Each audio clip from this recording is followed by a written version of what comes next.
Unemployment improved a bit last month, but it's still nearly 9%. And the trouble is, job creation is so slow, it will be years before we get back the 7.5 million jobs lost in the Great Recession. American families have been falling out of the middle class in record numbers. The combination of lost jobs and millions of foreclosures means a lot of folks are homeless and hungry for the first time in their lives. One of the consequences of the recession that you don't hear much about is the record number of children descending into poverty. The government considers a family of four to be impoverished if they take in less than $22,000 a year.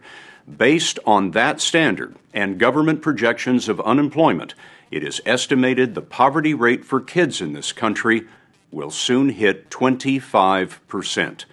Those children would be the largest American generation to be raised in hard times since the Great Depression. The story will continue in a moment. In Seminole County near Orlando, Florida, so many kids have lost their homes, school buses now stop at dozens of cheap motels where families crowd into rooms living week to week. 11-year-old Destiny Corfey joined the line at this motel a year ago. I never really noticed what people were actually going through until we're actually going through it too. David and Teresa Corfey never imagined their family homeless. Together, they were making about $40 an hour detailing expensive cars. There was a 3-bedroom home, vacations, extras for the kids. But both jobs went, and then the house. Evicted, they found that the homeless shelters wanted to split their family up, boys and girls. That was definitely something that I wasn't going to have, was being separated at a time like this. I figured a time like this that we needed to be together more than anything. So David, Teresa, Destiny, George, and Chance moved into their van. George climbed up here on the back seat, and Destiny and Chance here. I was embarrassed that maybe one of my friends might see me. I don't want anybody to know that I was actually in there. Where was the van parked? It was at a Walmart. We would actually go in Walmart and clean ourselves up before we go to school. Yeah, in the bathroom. Save some money. How would you do that? I would wash my face and take a tissue, wash my arms and stuff. We would bring the toothpaste and the toothbrush and the brushes, so we'll go brush our hair in the mirror and people would see us. Yeah. It would be kind of weird, but we went through it. Tell me about the motel that you're living in now. Well, it's a lot better than the van. Yeah, it's really small though. 2 rooms for the 5 of them. Their possessions, family photos, you name it, went into storage, and they lost it all, seized and sold when they couldn't pay that bill. Most of my stuff was in there, my scooter, my game system, all my games, my clothes. So I lost most of my stuff, so. I had so many of my toys and things, my Barbie dolls, clothes, and it was just all gone. What's the neighborhood like around the motel? It's scary. What do you mean? You hear on the news all the time about shootings, and it's all right there. Nationwide, 14 million children were in poverty before the Great Recession. Now the U.S. Census tells us it's 16 million, up 2 million in 2 years. That is the fastest fall for the middle class since the government started counting 51 years ago. One of the areas suffering the most is otherwise advertised as the happiest place on earth, the counties around Disney World and Orlando. Just on Highway 192, the road to Disney World, 67 motels house about 500 homeless kids. The government counts them homeless if they have only temporary shelter. In Seminole County schools, 1,000 students have recently lost their homes. How many of you in the last few weeks have gone to bed hungry? At Castleberry School, students whose families are at the poverty level or slightly above qualify for the free lunch program. We talked with some of those kids with their parents' permission. Who can tell me what it's like to feel hungry? It's hard, you can't sleep, you just wait, you just go to sleep for 5 minutes and you wake up again and your stomach hurts and you're thinking, I can't sleep, I'm going to try and sleep, but you can't because your stomach's hurting and it's because it doesn't have any food in it. And it's like a black hole. And sometimes when I don't eat, my stomach, you can hear like it's like growling, you can hear it. Usually we eat macaroni or we drink water or tea. My mom will sometimes like make food and then she won't have enough, so at night we'll just eat cereal or something. Other times my parents will fight about money because they don't have enough money to pay the food. We have to sometimes take food from a church. It's hard because my grandmother's also out of work and we usually get some food from her. It's kind of embarrassing because the next day you go to school asking kids if they want this or if they want that. If they have cereal and they haven't opened it yet, you go ask them if they want their cereal. We found a lot of families are making a choice between food and electricity. How many of you have had the lights turned off at your house? How do you study when you don't have the lights on at home? We have emergency flashlights and I usually have to use them. I'll just light candles and sit around in a circle of candles. Candles? Yes, ma'am? I use candles because my mommy brings some. I'll go out to the car and turn on the overhead and read out there and study. Ashley Ray raised her hand to add something that we didn't expect. I kind of feel like it's my fault that we don't have enough money.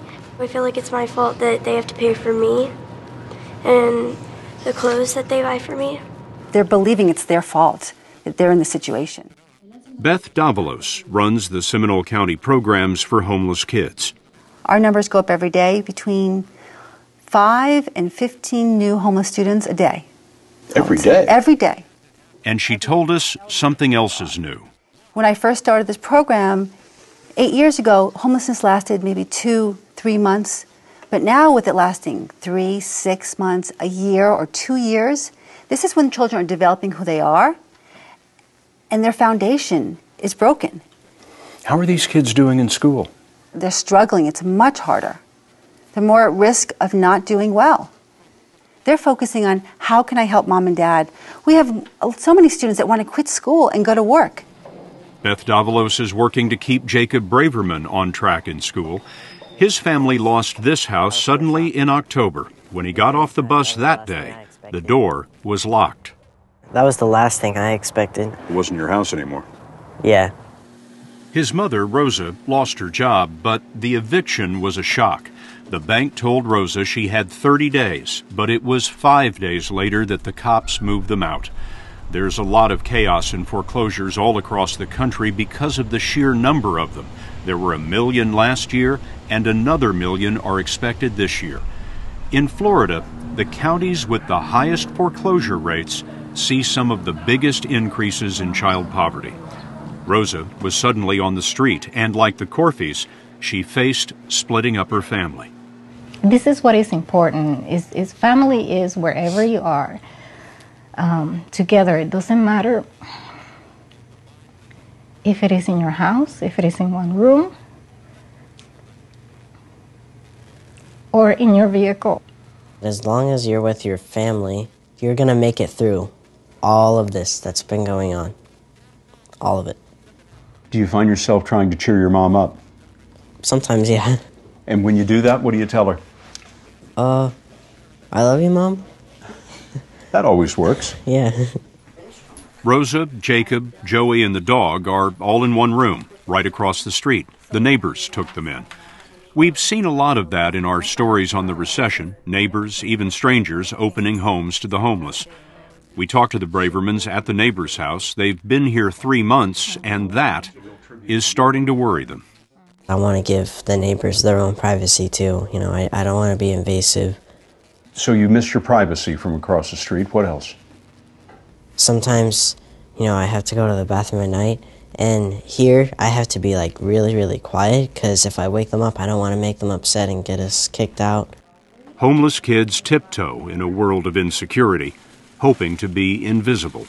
People said that I talk too much, and now they say that I don't talk enough, and that I'm really shy, I guess. You think all this has changed you? Yeah, and I haven't realized it, but I think I've gotten very mature in a very short amount of time. Look for the homeless in Seminole County, and you'll find Robert Williams' family of 5 in one motel room. He and his wife lost their tourism job several months back. When Angel Abreu lost his construction job, he and his wife had to split their family among relatives. They see their 3 young children on weekends, and on Sunday evenings when we saw them, the goodbyes are always painful. Destiny Corfey's family got out of that van and into a motel when her dad found a little day labor to scrape together a deposit on the room.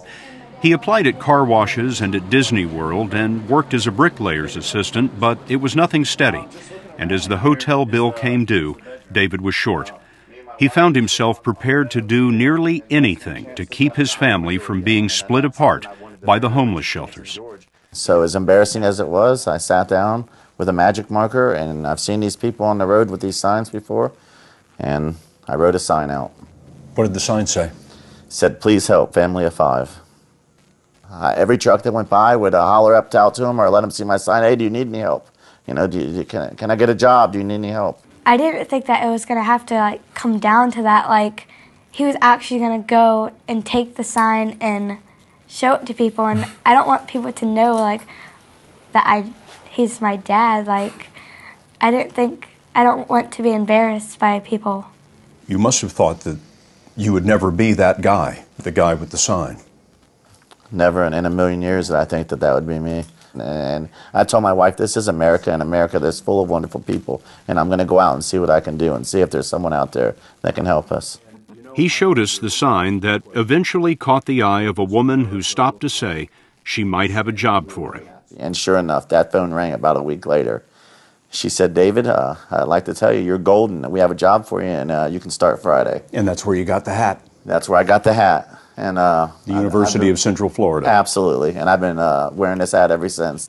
He's a parking attendant, $10 an hour, and that's enough to keep the motel room, but not enough to get out. George dropped out senior year to look for work, but Destiny is still being picked up on the school bus route for homeless kids. And when things get better again, we know that there's still people struggling, so we'll be able to help out a lot more, and we'll understand what they're going through. This opened your eyes to an America that you didn't know existed? Mm-hmm.